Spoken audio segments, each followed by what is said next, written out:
right, we are back. Another episode of Varsity360. Already 3 weeks into this project that we're doing. 2 weeks of high school football under our belt.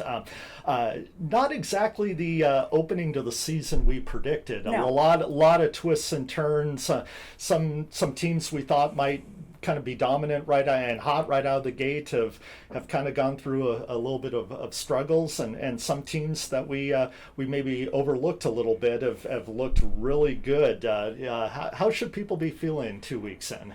Kind of a mixed bag of emotions, right? Yeah. I mean, like you said, there's a number of teams that are 2-0, maybe we didn't expect to be, and there's a number of teams that right now are winless that we kind of didn't expect it to be. But that's what it's all about, right? Yeah, that's what it's all about. Yeah, I mean it's we're heading into week 3. 2A Greater St. Helens League starts their league play this week.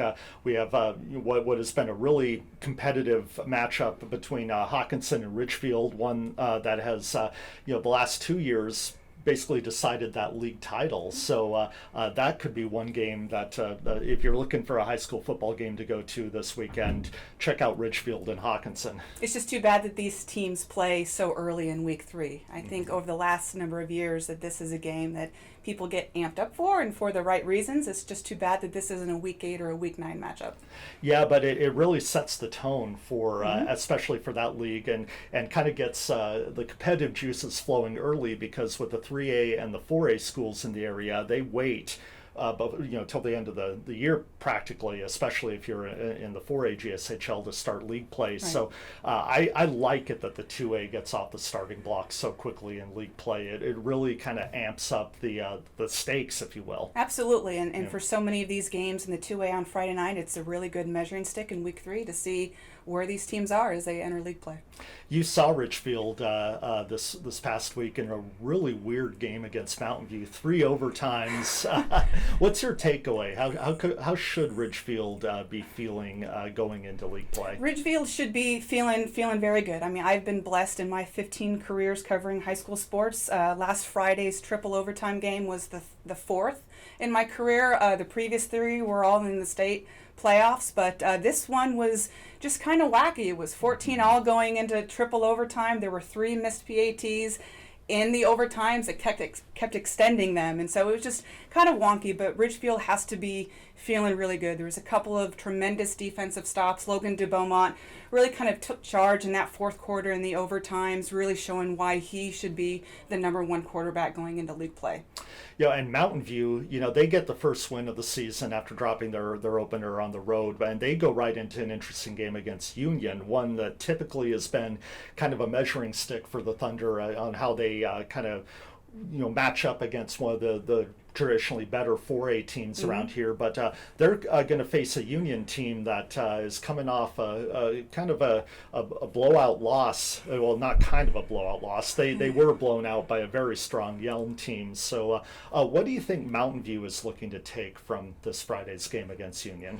Last Friday's win, while it wasn't the prettiest, especially offensively, you got to get that mojo going, and nothing is more than getting a great in-district rival win over a Union team that's still looking for that win. So just trying to keep that winning mojo going, and nothing does it better than winning at McKenzie Stadium over Union. Yeah.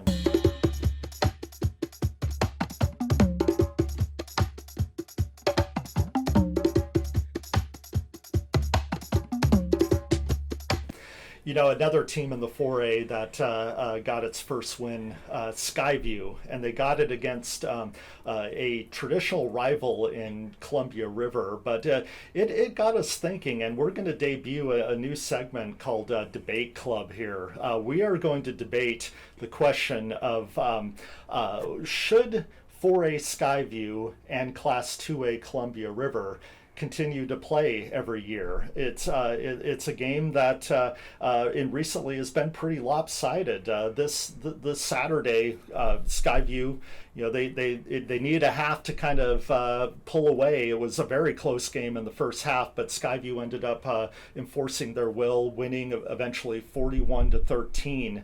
Now that hasn't been out of the ordinary. In the last 7 games, Skyview has won by an average of 41-6. So what do you think, Meg?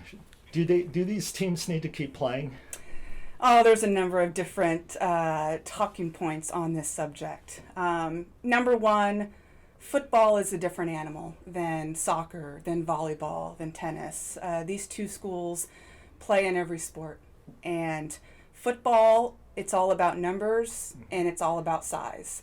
And Skyview dominates in both areas. So I look at the numbers. You mentioned outscoring 41-6 over the last 7 meetings. 4 of those 6 wins have been shutouts. The 13 points that River scored was the most that they've scored over Skyview since 2015, when they were still a 3A school. So I wanted to touch on a couple of things. Not so much should they continue to play, but asking the question of why do Skyview and River still play in football? Number one, for those watching and those listening on the audio only who may not know this, football drives the bus when it comes to athletic department revenue. We see it in college. It's the same deal in high schools. Schools aim for 5 home games during a regular season. And let's face it, there's a handful of games, a handful of teams in Clark County that bring out the crowds. Anytime Camas Skyview Union play, that's going to bring a big crowd. This weekend's game, for example, between Prairie and Battleground, that's going to bring out a big crowd as well. Skyview Union's in that same boat. Both have passionate fan bases, and they bring out the crowds. So I know last week's numbers were down, but let's just say anywhere from 2,500 to 3,000 fans come out for a game. Let's just, for the sake of argument, call it 15,000 in revenue. That's a good chunk of change when you're hitting 5 figures in the salary. So money is a big issue. Number 2 is the convenience of schedules. We've talked about the last couple episodes about some leagues are smaller, some leagues are bigger. For Skyview, they've got 6 non-league games to find. That's asking a lot. So if you're on the schedule knowing you're locked in with River every week or every season for week 2, that means you only have to have 5 non-league games. On the flip side, for River, being in such a large league, you only have 2 non-league games to find. So if you are forced, and I use that word on purpose, forced to play Skyview in week 2, that means Brett Smedley and company have only 1 non-league game to find. And let's face it, they want to find a competitive game, but a game that maybe boosts their chances of winning. Why start league play 0-2 when you can start 1-1 and feel confident about yourselves? I would counter that. I'm glad you touched on it, that football is a different animal. And when you have a community event like a football game, is it really just about what happens on the field? I would say, you touched on it, that Skyview and Columbia River have, these passionate fan bases, these big fan bases, and that game, it becomes not just about the final score. It's about the it's basically a West Clark County neighborhood event. And I say this by having one daughter who is currently at Columbia River and one daughter who is at Thomas Jefferson Middle School. Now, Thomas Jefferson Middle School is unique in that it's a middle school where roughly half the student body goes on to attend Columbia River, and the other half goes on to attend Skyview. It draws from both boundary areas there, and they basically, my youngest daughter who's at TJ, she went to the game. Basically, she said half of her middle school was there. The entire Thomas Jefferson football team, I believe, was there. They're kind of working the sidelines, being ball boys, doing basically relishing the fact that this was a neighborhood event. So, is there more to this than just what goes on the football field? I would say yeah, and that would I think justify, regardless of the final score, having this event. You touched on it being kind of a West Side event. The one thing about Skyview River, regardless of the sport, is it brings the communities together. Philida, Salmon Creek, and West Hazeldale. In my almost 6 years here, one of the things I've appreciated about Columbia River is they're big on a tradition of excellence, not just taking pride in how strong academically the school is, but having a tradition and pride of past successes. I countlessly hear stories of back in the 80s and the 90s of when River used to be 1,800, 1,900 students, when it was bursting at the seams right before Skyview opened. And this is the one thing that I ask. If tradition is important and bringing the communities together are important, then how come Hudson's Bay and Fort Vancouver aren't playing the Peace Pipe game? You want to talk about tradition? That game's tradition. You want to talk about bringing the communities together of those schools? That does it. And so there's a reason why the Peace Pipe game hasn't been played since 2019. There's the on-the-record reason, which is the fact that Fort, yes, is in a different state of program right now, building itself back up while playing down in 1A. But there's also the off-the-record reason. And out of respect for my sources, I'm not going to reveal that. But let's just say they are vastly different reasons why that game isn't played. So it's okay for Fort and Bay not to play in football, but still play in other sports. But then you got to ask, well, then why do River and Skyview still do? And again, it goes back to my points about money and convenience of scheduling. You got to ask yourself, why is it so important that Skyview and River play? But maybe also ask the question of who's benefiting from it. Or maybe ask who's not benefiting from it. And that starts with Columbia River players who, when they take the field, let's face it, they hope they come away with no injuries after playing Skyview. You know, Skyview's looking at it and thinking, well, we can beat up on Little Brother this weekend, and what's the score going to be before we take off the dogs? So, in the grand scheme of things, I think if you were to ask Steve Kaiser and Brett Smedley, would they want to play this game? No, they wouldn't. Yes, but is it fair, though, to... What lesson are we teaching when we saddle one of those teams, rightfully or not, with low expectations? True. I've always, you asked River at halftime, I believe they were leading 7-6. Right. And so is it fair, and what lessons are we teaching when we tell a group of young men that what's the point? Give us a fighting chance, they would probably say. Sure. I mean, you look at, again, Skyview River, 4A versus 2A. There's a reason why Washougal and Camas no longer playing football, right? Same reason. They're competitive in their own classifications in their own respective leagues. But here's Camas, here's Washougal. Same thing with Skyview and River, okay? They're competitive in their respective leagues and classifications, but when they get on the same field, here's Skyview and here's River. But doesn't it present a unique opportunity for a team like Columbia River to really step up and see, we might not have been able to match them on this day, but we can take something going forward and really see how a well-oiled machine or a team that's bigger, stronger, faster plays, so that if we happen to run into a team like that, whether it be in the Week 10 playoffs, it's not going to be like we've never seen this before. Correct, but on the flip side, how does that game benefit Skyview? When all of a sudden, over the last several years, it's a 4, 5, even 6 touchdown game, and you're pulling off the dogs at halftime. How does that help you prepare for what you hope to be a big postseason run? I would argue that in Skyview, the period that you're using for preparation is much larger because you have such a long lead into the league play. You basically are spending the first half of your season preparing.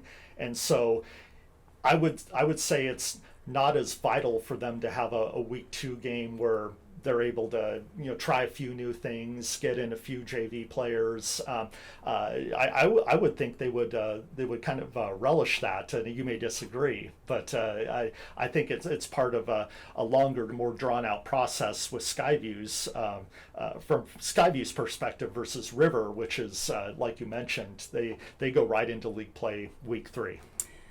How important is this game to the adults versus the kids is another question that I want to ask. So, I mean, you talked about Thomas Jefferson with splits, its student body. I believe in the majority of those kids do go to Skyview versus River. But how important is it for the adults to make sure that this happens every year versus maybe the kids wanting it to happen every year? Do they care that it happens every year? The kids? Yeah, I mean, isn't it as there's- important to the students that Skyview River play football? I think there's probably depends on who you ask. I think if you ask someone who went to Thomas Jefferson and maybe played with their friends who went to a different school, that they would say, yeah, I kind of like reconnecting with those guys that I hung out with in middle school, or maybe still hang out with. But then again, I think they're obviously it's the adults who make the decisions. Correct. At the end of the day. Correct. And you touched on it. There's a financial benefit to having this game. There's a community benefit to having this game. There's a school district benefit to having this game. But I would hope that if the kids are absolutely opposed to having this game, that someone would speak up. Yeah. Have you heard that groundswell? No, from no, people? not at all. It's just kind of one of those talking points, throwing that out there for the sake of this argument. Yeah, all very good points. Yeah. No, I mean, where do you think this goes? Do you think they continue to play this? So like you mentioned, this is the only matchup in Clark County where you have a two classification difference between schools, and it would even be, I think, a little bit different if you had a 1A and a 3A, because I don't know that the gap would be that big. But Correct. when you have a 2A and a 4A, and not just any 4A school, Skyview is a huge 4A school. Correct. But I think what I keep coming back to is, at the end of the day, it's about more than just what happens on the field, and it is a West Clark County annual gathering that you really kind of can mark on your calendar and say, yeah, it might not be the most competitive game on the field, but it's a celebration of football. It's a celebration of these communities and these schools, and the memories of 2013, the last time Columbia River won. Those aren't going to go away. As you remember, it ended on a freak blocked field goal that Skyview kind of gave up on the play, and a River player scooped it up and ran it in for a touchdown to win 29-24. A highlight that ended up on Monday Night Football. Come on, man. Yeah, that's a live ball. People Yeah. forget that, And you look at the other sports. I touched on in the beginning of the segment, volleyball, soccer. River's right there with a lot of those sports, a lot of those club sports as well. So this isn't Skyview just beating up on River in football, and it represents the entire athletic department of each school. River, I mean, we saw it in volleyball on Monday, 3-set win over Skyview. Yeah, Rivers dominated that matchup when it comes to soccer and volleyball. I mean, so it is, like you said, a tradition of excellence at both schools, really. But I think to not play the football game, I believe, unfairly saddles one group of kids with low expectations. I see this game continuing just for a number of reasons, not just the monetary reasons, but it does bring together communities that are very similar.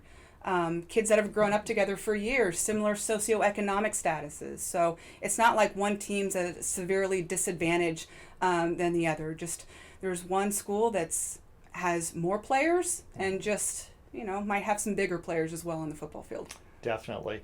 Well, it's a great to be able to hash out these issues, and kids and especially adults remember that you can disagree without being disagreeable. It's especially important now.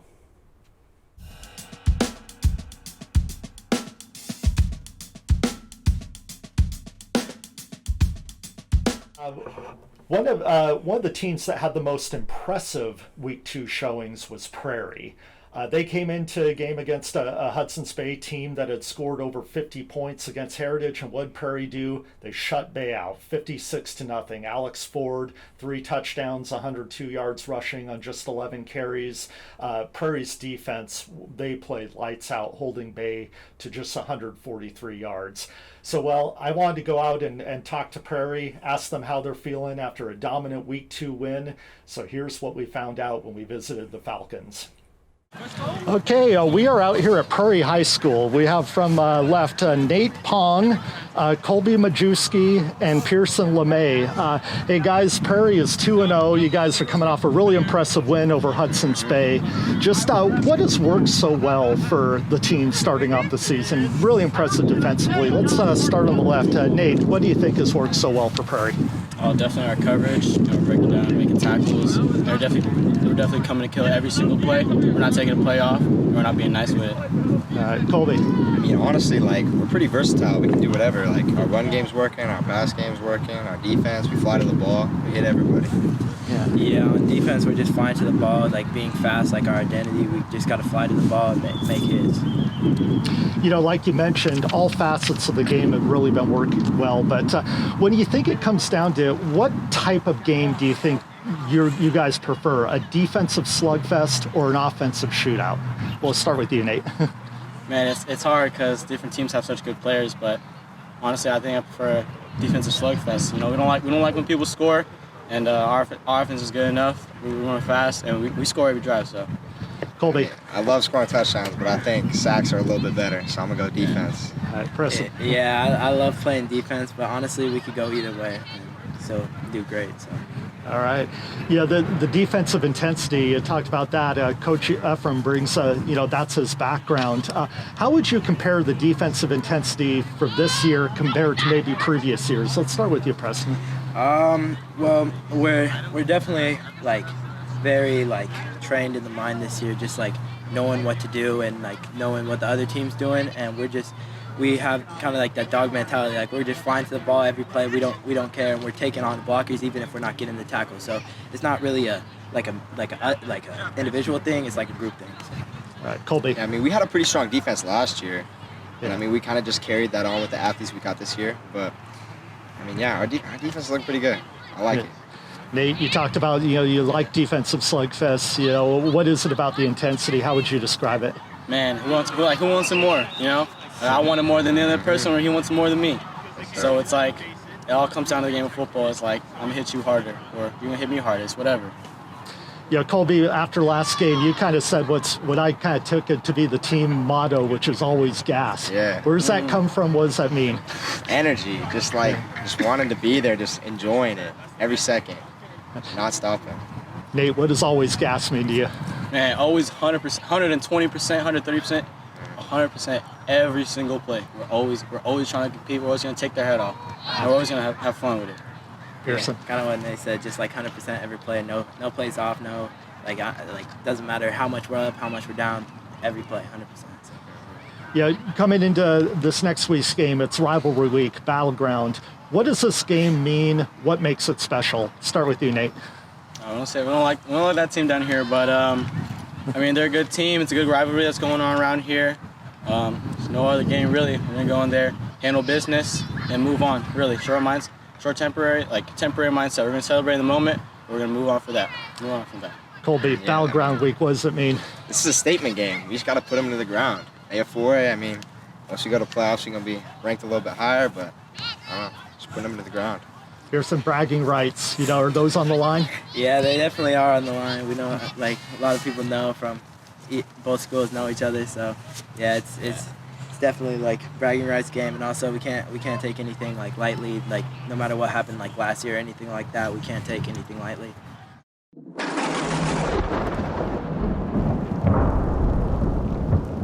All right, we're going to do something fun called the lightning round. I'll throw a few quick fun questions at you, and we'll start with you, Nate. Rank these three music styles: rap, rock, country.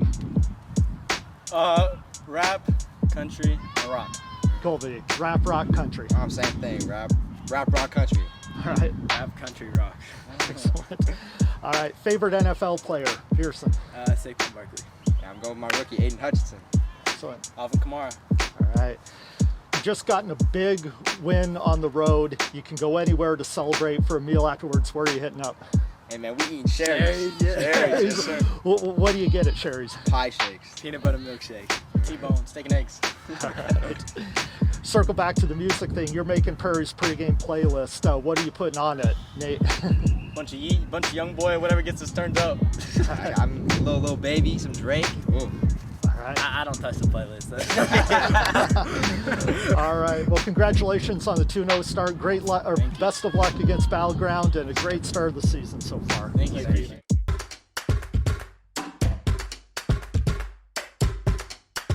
Okay, I'm joined now by Tim Martinez for our weekly segment 3 to See, where we take a look at 3 of the best football games to maybe check out if you're looking to go see some action this Friday or now even Thursday or Saturday, the way things go. Yeah. But we got 3 games on Friday that should be pretty good. And starting right off, the 2A Greater St. Helens League begins league play, and we got a doozy between 2 of the top teams that have competed for league titles over the last few years, Hawkinson and Ridgefield. Yeah, it feels a little bit weird that, we kind of, figure these 2 would be, league contenders with Ridgefield and Hawkinson. But Ridgefield comes in 0-2. Mm-hmm. They had the week 1 loss to WF West and then the overtime loss to Mountain View. But Ridgefield's the kind of team that, it would not be surprising to see the Spudders after week 9 at 7-2. Although a lot of coaches say this year that the league, it would also not be surprising to see the league champion have a loss this year. So this will help kind of set the course for the rest of the season. Good test. Hawkinson's got this game scheduled, circled on their calendar. They lost 35-0 last year, and I know Clinton LeCount was saying that was one of the worst games he can remember in a long time that they played. So at Ridgefield this year, both teams want to get off to a good start. We're going to go ahead and pick the Spudders on this one, home field to carry the day and win. But I think it should be an interesting game. Another 2A Greater St. Helens League game that could have postseason implications, Mark Morris and Columbia River. These are 2 teams that really view themselves as being in the mix for that, one of those 4 postseason berths. And this could go a long way towards deciding which team kind of steps up and maybe contends for a title if they knock off a few of the favorites. Yeah, this one, we were kind of talking about this game. Who do we think is going to be? We think it's going to be a good, close battle. Mark Morris comes in with their wing T run, and it's a difficult scheme to defend. That they come at you at all different angles, and they're 2-0, and Rivers coming off the loss to Skyview, but hung in with the Storm for a half. And I know talking to Brett Smedley in the start of the year, he's like, we got to start off with Mark Morris, and they if you're not ready, they'll run you over. So should be another really good battle, really good game. I think we're gonna stick with the Monarchs on this one. We're gonna take the Monarchs to win, although it could go either way. Yeah. And finally, to wrap it up, a traditional 4A power against a traditional 3A power from down in this region, Union and Mountain View. What do you think each team is looking to take from this early season matchup, having had a couple of rough spots coming into week 3? Yeah, I talked to Rory Rosenbach at Union. There were things that he was pleased with the way the team played in week 1 in their narrow loss to Eastlake, but was really sort of taken back with how Yelm just overpowered them last week, and so they're looking to respond this week and to get a first win. Mm-hmm. Also, and again, Mountain View, they got their first win with the overtime win with Ridgefield, but I kind of feel like they haven't performed up to what they are expecting to perform, and so they also want to take a big leap forward this week and play well. And I think that's what both teams are looking for. They're looking to play up to their expectations. So it's a good week to do that with the rivalry game. We're going to side with the Titans on this one, but yeah, it's been a hard opening couple of weeks to kind of predict some of these tighter matchups to see how teams are going to respond. So. Looking forward to see what happens on Friday. Yeah, and if you're looking for any football action out in the community, we have a game Thursday between 2 of the smaller schools, La Center and Kalama. Friday we have double headers at Kiggins Bowl and McKenzie Stadium, so get 2 for the price of 1 if you want. And then is there a Saturday game? Yeah, you have to travel. You have to go up. Camus is going up to Tacoma to play Lincoln, and Skyview is heading up to play Bothell at Popkini. So if you want to take a road trip on Saturday, get a couple chances to pick out some of our local games up north.